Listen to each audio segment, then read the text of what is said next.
How do I live with dying? I've been with hundreds of dying patients and been at the bedside when they took their last breath. The way I live with dying is to try to take each one of those experiences and cull some important lessons for myself and for other patients that I take care of. I want to tell you a story about Michael. It's a story that I call "The World Can Look Very Different When You're Staring Down the Barrel of a Gun." I was at a cancer survivor and support group meeting where I was invited to talk about hospice and palliative medicine and the importance of advanced care planning. When in the back of the room, with his back up against the wall, was a man who stood up and said, after he pointed at me, "The problem with you doctors is you never know when to give up.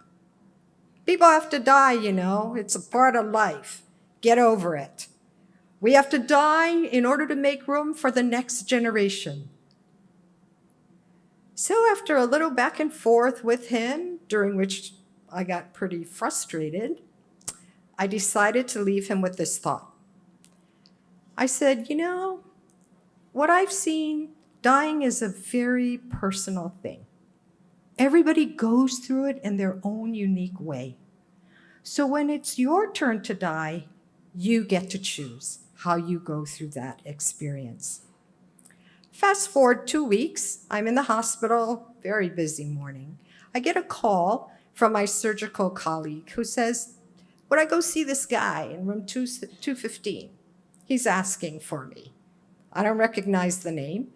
My friend doesn't know why he's asking for me. So I kind of finish up and I wandered on down to 215, knock on the threshold, and I step in.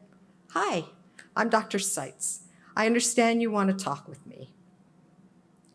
"You don't recognize me, do you, Dr. Seitz? I was a guy 2 weeks ago in the back of the room giving you a hard time. I have lymphoma. I'm dying, and I want you to take care of me."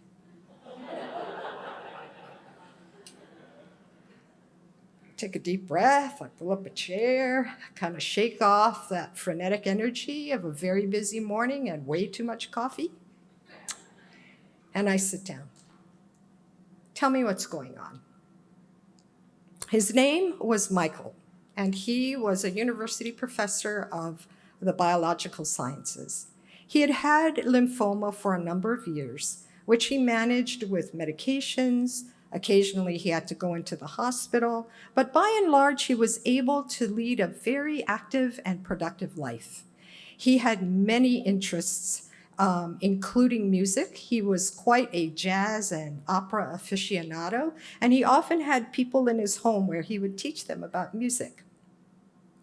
He also loved art and travel, and he and his wife, Jane, had no children, but their lives were just full of friendships and love and interests without end. So as the lymphoma was progressing, Michael was beginning to really struggle with the effects of his illness. He had to give up teaching. The music sessions became less frequent. He didn't travel anymore. And he began to experience frustration and anger, but he could never quite figure out why. Because you see, Michael hadn't factored in the possibility that the world was going to look really different.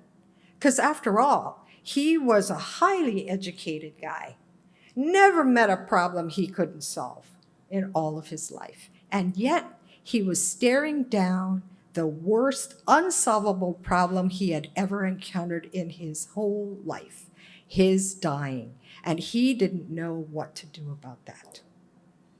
He experienced a lot of distress, so that every day Jane would call me and say, "Hey, can you come by the house on your way home from work? Because Michael's having a really tough time." And I wasn't the only one who got those calls. The social worker got those calls. The nurse got those calls. The chaplain got those calls. Even the bathing aide from our home health agency got those calls. So every day, at least one of us, often 2 or 3 of us, made a visit to the home. And despite our best efforts, we could not help him get to a place of comfort and peace. One day, I got a call from his frantic caregiver. Michael had bolted from the house, stark naked, running in the street, screaming, "No, no, no." I said, "Grab him, throw him in the car, and bring him to the ER," which she did. I ran a bunch of tests, found a few abnormalities, corrected those, put him in the hospital. He could not tell me what no, no, no was all about.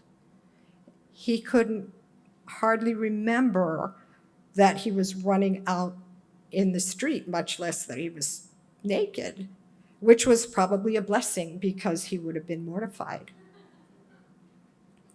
And I was really sad in that moment because it dawned on me that the only way I could help him gain any kind of peace or comfort was with medication. And of course, here's a man, his brain is like one of the most magnificent things about him. But I did have to medicate him. That was the only way for him to calm down. He died a few days later. What Michael taught me was that for all of our planning, which we should do, for all of our efforts to be clear about what is important to us and how we want to live out our final days, we also have to entertain the possibility that we may not know everything that's going to come down that path, and that we may not know what our own reactions are going to be to that. Because the world really does look different when you're staring down your own dying. So, my advice from what I've learned from Michael is this: prepare for the fact that you may not know everything at the end. Be open, be curious, cut yourself some slack, because that's the only way you give yourself permission to change your mind or to react to things differently in ways that you never anticipated. Because in that moment, when you face the end of your life, the world can look so very different. Thank you.